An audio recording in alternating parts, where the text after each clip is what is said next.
சிவகாசி மற்றும் சாத்தூர் சுற்றுவட்டாரத்தில் உள்ள திருமண மண்டபங்களை முகூர்த்த நேரங்களில் போக்குவரத்து நெரிசலில் அடைவது என்பது மிகவும் சிரமம்.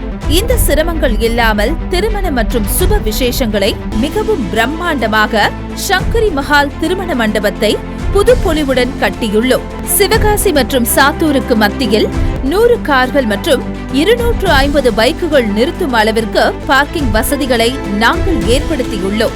800 பேர் அமரும் வகையில் பிரம்மாண்டமாக கட்டியுள்ளோம். ஏசி வசதி செய்யப்பட்டுள்ளது. சிறந்த முறையில் சமைக்க நவீன சமையல் அறையும் மணமக்களுக்காக 2 ஏசி அறைகளும் உள்ளன. 24 மணி நேர ஜெனரேட்டர் வசதியும் உள்ளன. இத்தனை வசதிகளையும் குறைந்த வாடகைக்கு செய்து தருகிறோம். நிச்சயதார்த்தம், வளைகாப்பு, பெயர் சூட்டும் விழா மற்றும் காதணி விழா இது போன்ற சிறிய விசேஷங்களுக்கு பாதி வாடகைக்கு நம் மஹாலை நீங்கள் பயன்படுத்திக் கொள்ளலாம்.